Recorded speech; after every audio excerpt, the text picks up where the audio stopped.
What if I told you the 1970s weren't just about disco and bell-bottoms, often misremembered as a quiet hangover from the 1960s?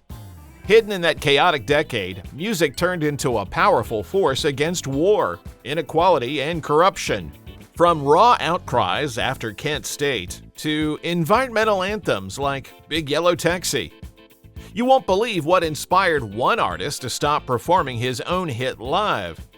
Stick around to uncover the stories of 10 1970s protest songs that still resonate today. Southern change gonna come at last. Let's kick things off with a song that didn't shy away from a brutal truth.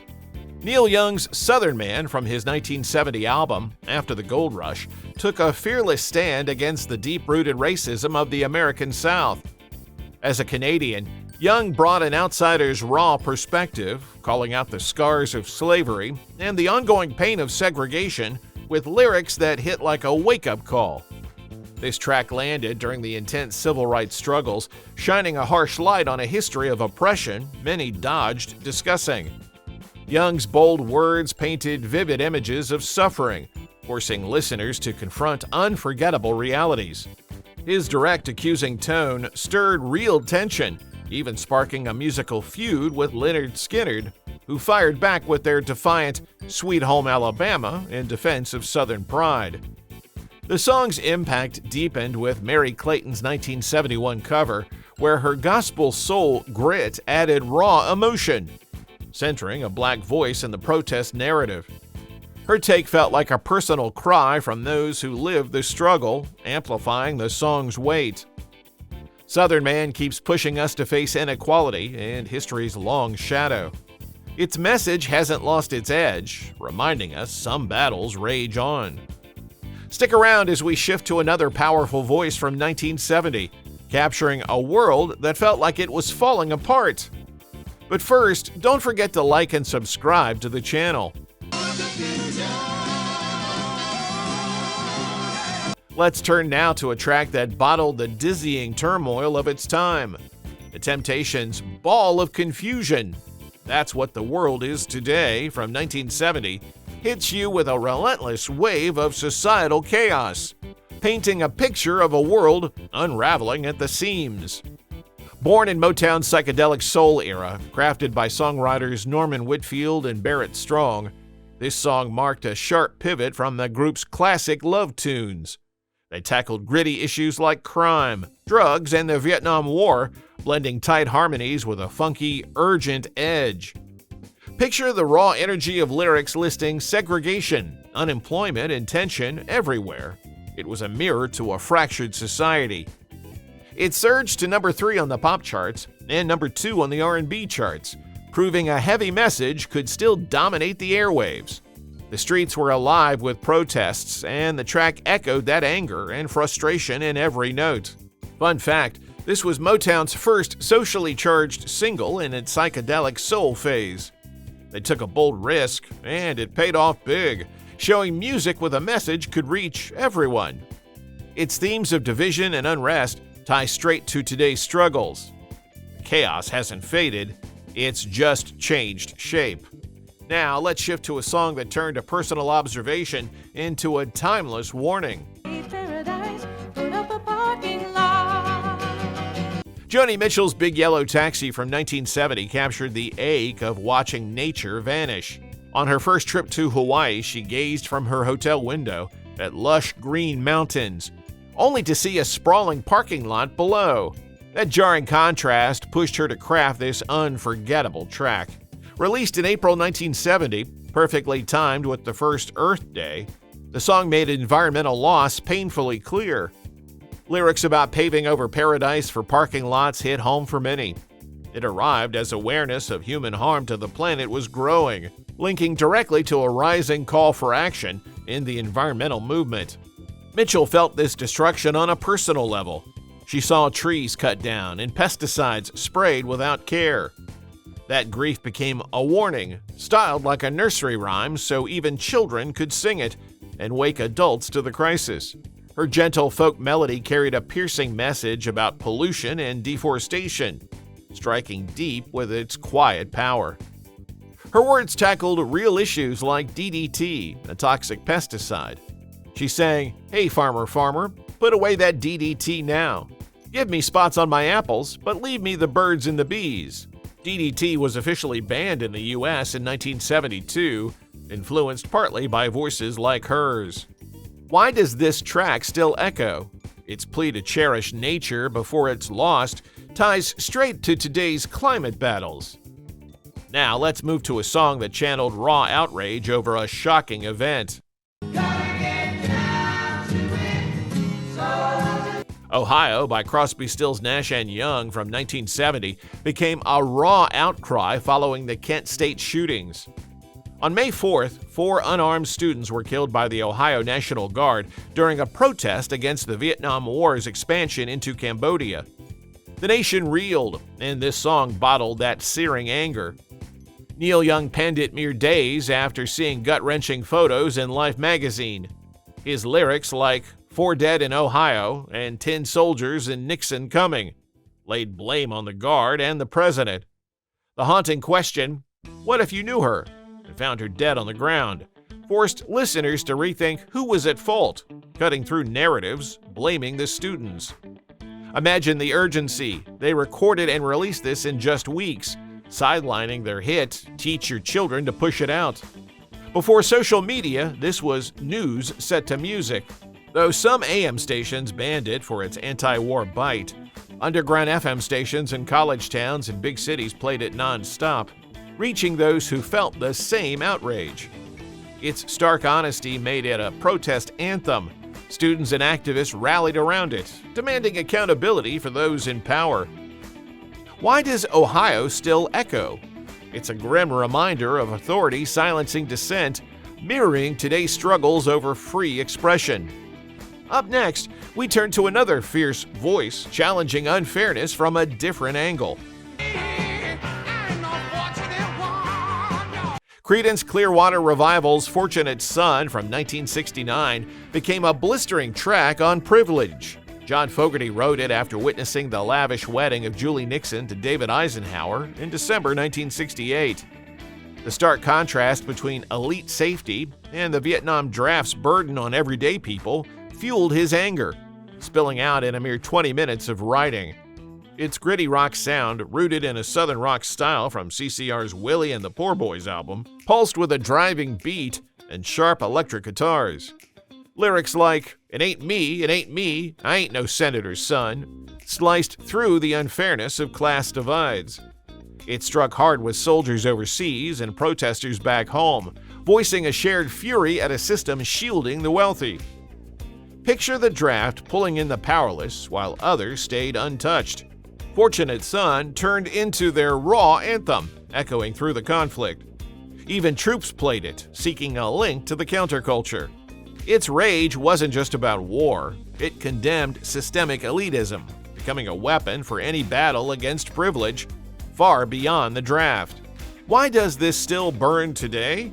Its jab at wealth and military service hits close in our time of economic gaps. Now, let's explore a voice that turned personal pain into a universal cry.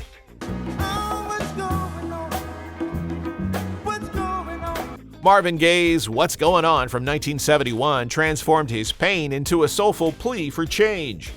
Shaped by his brother Frankie's grim Vietnam War tales, the tragic loss of duet partner Tammy Terrell, and witnessing police brutality, Gaye channeled these wounds, along with the outrage over the Kent State shootings, into a powerful message.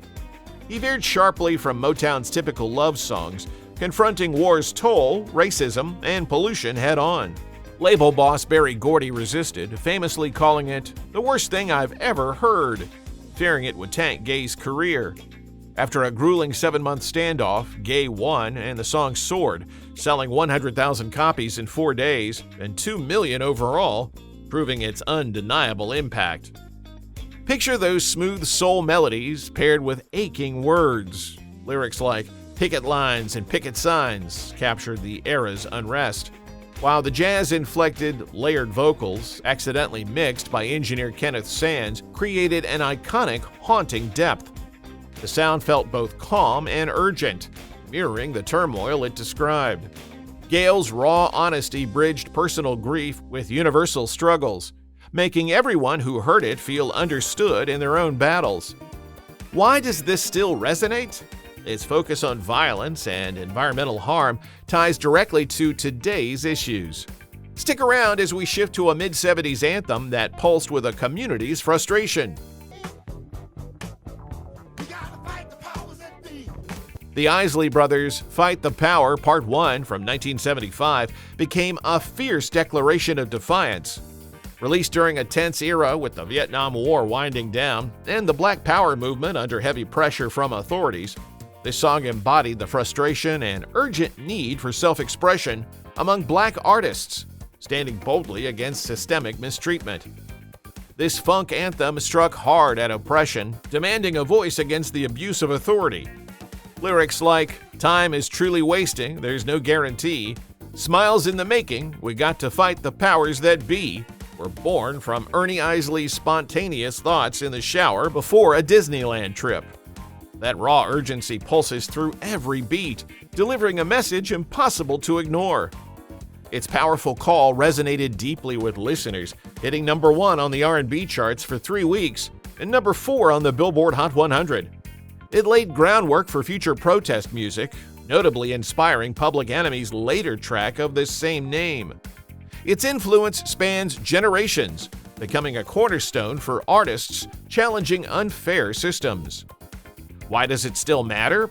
Its fight against racism and economic barriers speaks directly to today's social justice battles. Now, let's shift to a warning from the same era that feels eerily on point now. Tower of Powers, Only So Much Oil in the Ground from 1974 dropped a stark warning about resource scarcity. Released amid the 1973 OPEC oil embargo, when gas lines stretched for blocks and panic gripped the U.S., this track cut through with a groovy edge pointing to society's blind spot on finite fuels. Right in the heart of the mid-70s energy crunch, its message landed heavy. Written by Emilio Castillo and Stephen Doc Kupka, it pushed for awareness of dwindling oil. Castillo was convinced of its power, saying, "This is going to be the biggest song we've ever written." Yet peaking at just number 85 on the Billboard chart, it didn't grab the masses then. Still, as Castillo noted, it was never a hit, but we still play it all the time, and it's more relevant each time. This song warned things would worsen without action, and it wasn't wrong. That horn intro and pulsating 8-note riff turned a dire topic into something you could feel in your bones, blending funk with foresight. Their infectious sound made a serious issue danceable, sneaking a vital lesson into every beat. Why does this matter now? Its push for alternative energy stings as we grapple with today's climate crisis.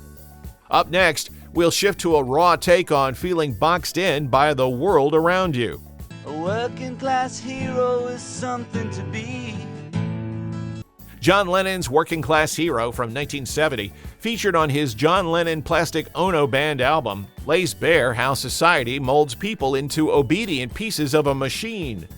Written during intense personal struggle, Lennon channeled raw emotion into this track while undergoing primal scream therapy, a process aimed at releasing deep emotional wounds which fueled the song's unfiltered honesty. Drawing from his own past, Lennon slammed family, school, and media for crushing individuality. Despite his global fame, he still felt branded by working-class roots, a frustration that burned through.